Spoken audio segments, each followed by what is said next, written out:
Assalamualaikum warahmatullahi wabarakatuh. Waalaikumsalam Waalaikumsalam warahmatullahi warahmatullahi wabarakatuh. wabarakatuh. Alhamdulillah rabbil alamin wa bihi nasta'in ala umurid dunya waddin wa ala alihi wa sahbihi ajmain amma ba'du. Yang kita sama-sama banggakan dan kita hormati bersama guru kita bersama Al Ustadz Mukhlasin.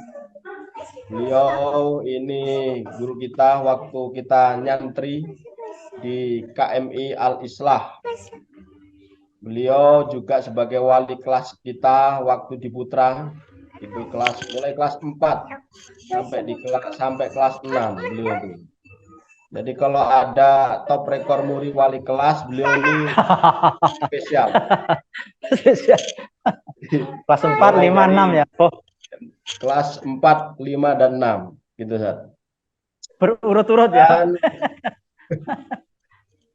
Dan alhamdulillah kita sekarang masih berjumpa via daring, kita bisa bersua kembali, Sat. Ini teman-teman juga sudah kangen sama antum semuanya. Alhamdulillah. Walaupun hanya sebagian yang masih menyusul insya Allah karena kesibukannya masing-masing, ada yang masih OTW. Oh ya ya. Tetapi alhamdulillah kita masih diberikan ini kesempatan dalam kegiatan kita. Ini setiap bulan sekali, Sat. Sekarang Alhamdulillah, hebat. 5. Bisa Alhamdulillah. bernostalgia. Mudah-mudahan ini istiqomah, Ustaz. Mohon doanya. Amin. Ya, saya doakan dan lancar terus. Alhamdulillah. Ya. Sekarang ini momennya halal bihalal, Ustaz. Nah, ini insya Allah masih akhir bulan Syawal lah. Dan kami teman-teman mungkin nanti teman-teman juga bisa halal bihalal gitu, Ustaz. Jadi momennya wali masih halal bihalal. Kita masih dalam rangka suasana Idul Fitri, Syawal, Ustaz. Mohon maaf lahir batin, taqabbalallahu minna wa minkum, taqabbal ya karim, Ustaz. Nanti Ya, teman-teman bisa lahir batin masing-masing ya, gitu. Ya. Siapa tahu dulu masih ndablek kalau waktu di kelas gitu. Waktunya beliau ngajar terus tidak hadir gitu. Ada yang sembunyi di lemari. Mana siapa? Amin, mana Amin. Ya, macam-macam lah. Dulu kita masih sebagai santri itu, Ustaz. Jadi momennya insya Allah temanya saat merajut harmoni dan silaturahim. Jadi kita kangen tausiahnya antum, nasihatnya antum kita. Jadi nanti antum mungkin sekitar 10 menit, 15 menit, Sat. Untuk antum beri tausiah dan juga nanti insya Allah ada tanya jawab dan bincang santai, Sat. Terhadap teman-teman yang bertanya atau mau sharing. Jadi nanti selebihnya akan kita buat bincang santai. Tafadhol, Ustaz. Assalamualaikum warahmatullahi wabarakatuh. Waalaikumsalam warahmatullahi wabarakatuh. Alhamdulillah. Alhamdulillahilladzi kallafana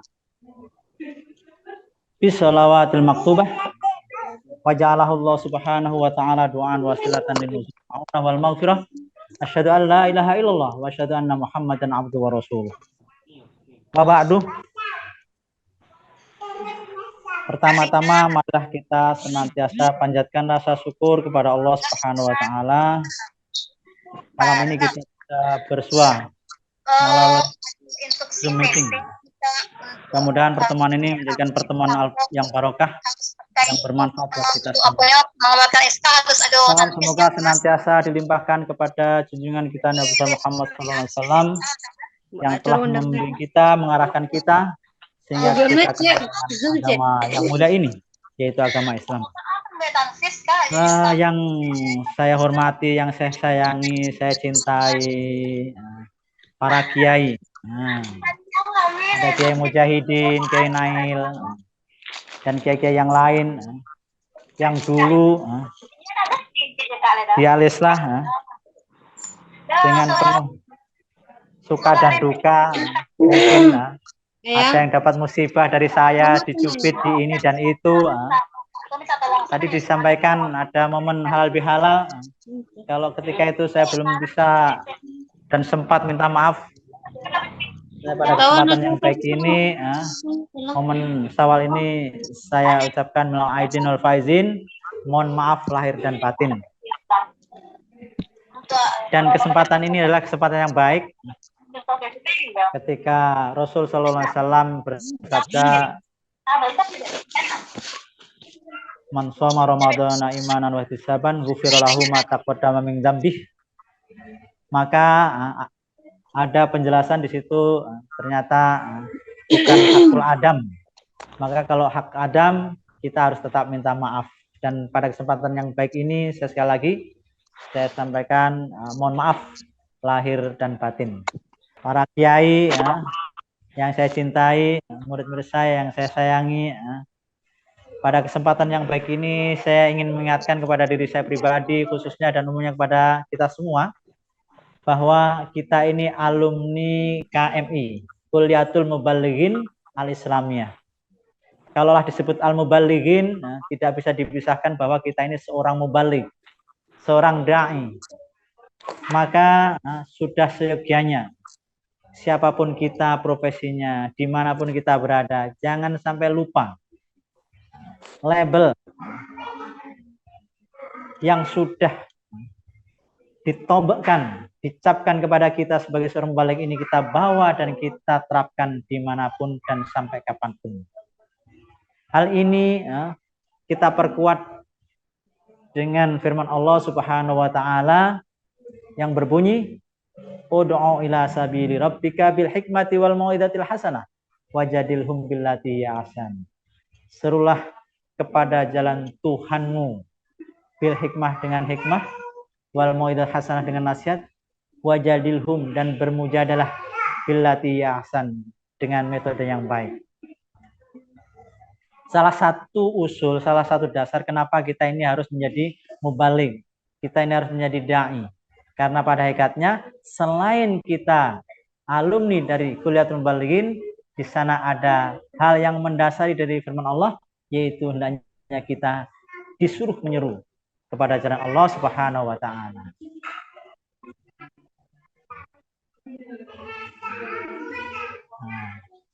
Berikut, bagaimana kita ini menjadi penyeru yang baik, yang bisa membekas baik kepada diri kita, keluarga kita. Kita ini harus minimal punya 3 karakter, punya 3 sifat.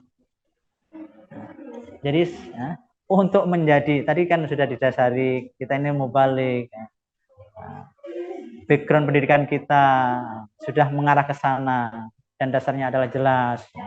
Atau mungkin kalau hadis ya man ra'a minkum munkaran falyughayyir biyadihi, itu semua kita sudah tahu. Atau amar ma'ruf nahi munkar, itu semua sudah tahu. Itu merupakan dasar. Baik, min adillah al-Qur'aniyah as-sunnah an-nabawiyah. Kemudian bagaimana kita ini supaya membekas? Indana asar, inda dakwah, inda tabligh al-Islam ini. Yang pertama, kita ini harus mempunyai karakter, yaitu al-iman al-amik bima yad'u ilahi. Kira-kira masih ingat ya pelajaran ini ya. Kita akan mereview aja. Benar-benar percaya diri dengan apa-apa yang kita sampaikan.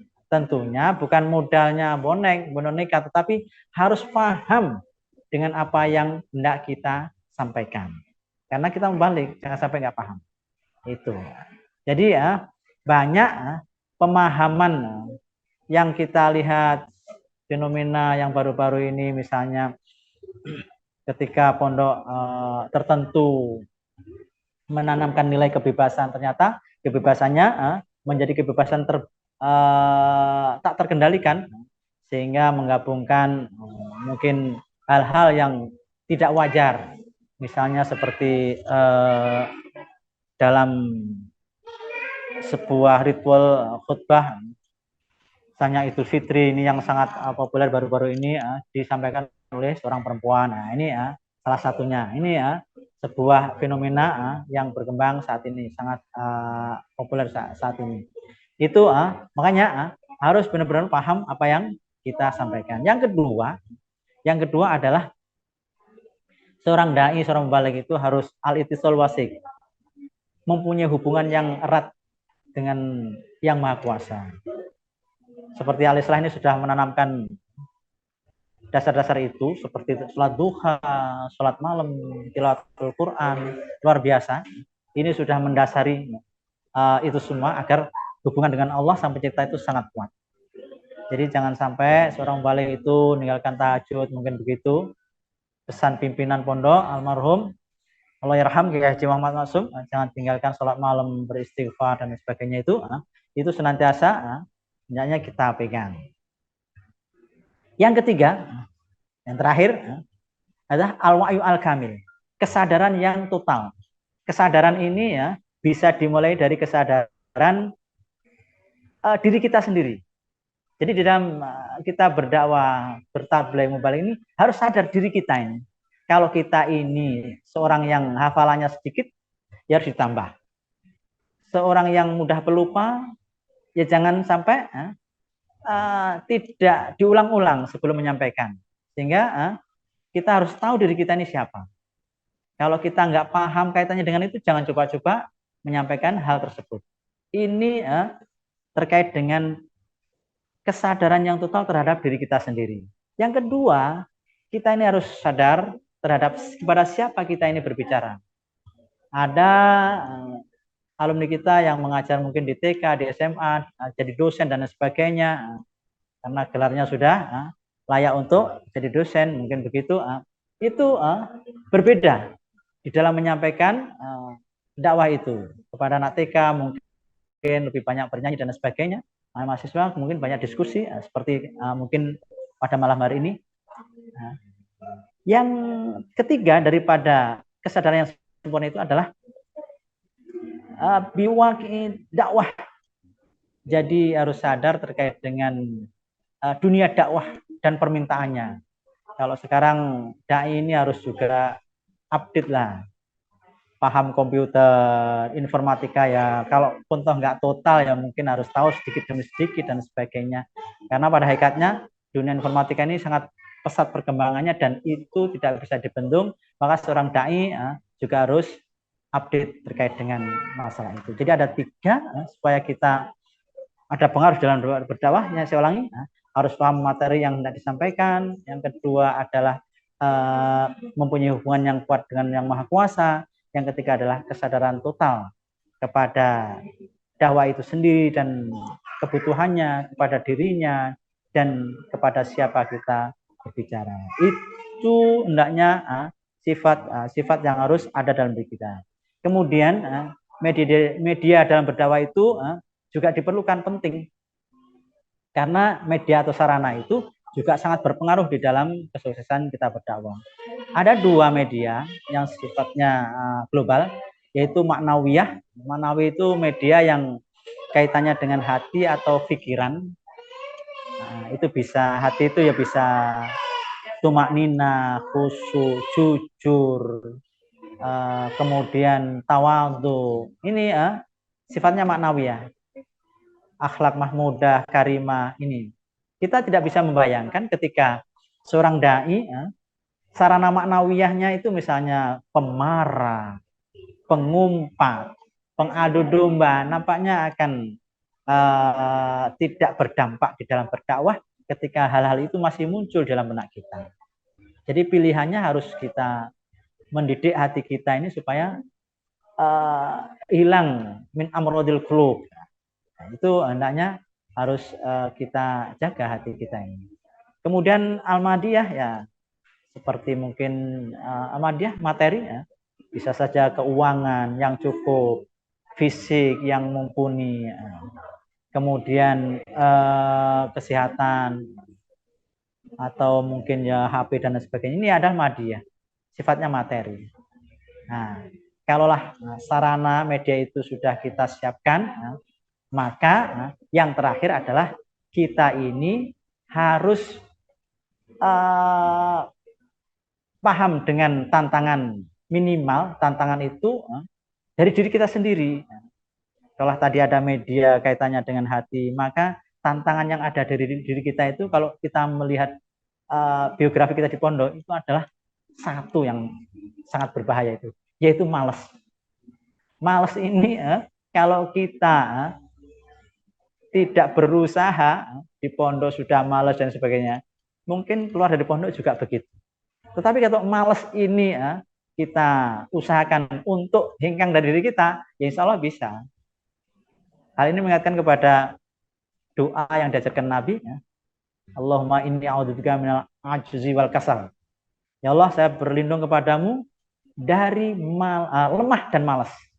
Jadi malas ini memang karakter manusia, tapi bisa diminimalisir. Bagaimana caranya? Harus banyak berdoa. Harus banyak berdoa. Kemudian bisa memodifikasi aktivitas. Kalau saya kadang-kadang ya malas juga, manusia ya malas juga. Kalau sudah malas itu harus bervariasi. Ya. Bagaimana caranya? Ya kita visualkan bahwa di pondok ini membutuhkan kita, misalnya begitu. Kita ini ditunggu murid-murid, misalnya begitu. Ini ya, diri kita ini menjadi hangat-hangat dan akhirnya bisa semangat. Yang tadinya loyo-loyo mau berangkat itu ya, akhirnya itu salah satu mungkin contoh.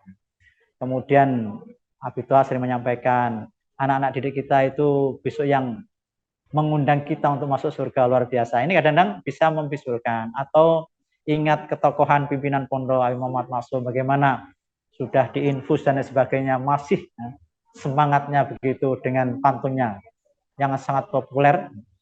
Kereta api dinamakan sepur, di atas sepur ada kondektur, lebih baik daripada mati di atas kondektur, lebih baik mati di medan tempur. Itu bisa juga.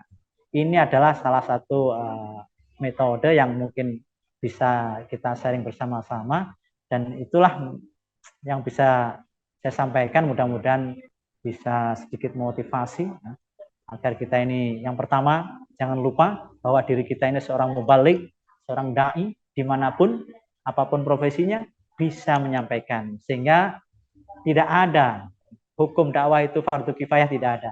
Tetapi dakwah itu tentunya hukumnya fardu ain. Tetapi alasannya karena dakwah itu punya dua asas. Yang pertama setidak mampunya orang pun masih mampu mengajak orang non muslim kepada Islam. Nah ini jadi dua asas itu. Yang kedua, dakwatul muslim ilal Islam. Yang kedua adalah dakwatul muslim anfusahum, mendakwai orang muslim kepada Islam, seperti mungkin jadi khutbah usikum wa iyaya nafsi bitaqwallah dan sebagainya. Ini yang mendasarnya. Karena itu jangan kita menggunakan waktu kita terbuai dengan kegiatan yang akhirnya melupakan nilai-nilai dakwah atau kegiatan dakwah. Masih ingat firman Allah Subhanahu wa taala, "Wa man ahsanu qawlan mimman da'a ilallah wa amila sholihan qala innani minal muslimin." Wa man ahsanu qawlan, siapakah yang paling baik ucapannya? Mimman da'a, selain daripada menyeru kepada Allah. Artinya seruan kita kepada Allah itu adalah ucapan yang terbaik. Kuntu khairu ummatin, kalian adalah sebaik-baik umat. Kapan? Apabila mau amar ma'ruf nahi munkar. Subhanallah. Tapi jangan lupa ketika kita berdakwah, maka kita juga harus terukur. Jangan perintahnya selangit, tetapi kita lupa dengan perintah itu. Kita masih ingat juga hadis Rasulullah SAW bahwa pada hari kiamat nanti ahli neraka itu berkumpul bertanya kepada para dai itu, ya fulan, alam taku ta'murun bil ma'ruf wa tanha 'anil munkar. Apakah kan antum dulu yang merintahkan kami kepada kebaikan dan menjaga kemungkaran?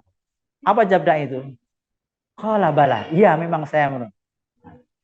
Ana amrun bil ma'ruf wala atihi. Saya memang memerintahkan kepada kebaikan, tetapi saya tidak mengerjakannya. Wa ana nahin 'anil munkar. Saya adalah orang yang melarang kepada kemungkaran. Wa atihi. tetapi saya mengerjakannya. Naudzubillah, semua naudzubillah. Mudah-mudahan kita dijadikan dai yang bisa jadi qudwah hasanah, jauh dari hal-hal yang bagaimana kita sebutkan, yang akhirnya bisa menutup kehidupan ini dengan kehidupan husnul khotimah. Demikian Ustaz Mujahidin, mungkin yang bisa saya sampaikan. Nanti bisa dilanjutkan. Saya tutup. Assalamualaikum warahmatullahi wabarakatuh. Waalaikumsalam warahmatullahi wabarakatuh. Syukran, jazakumullah khairul jazak.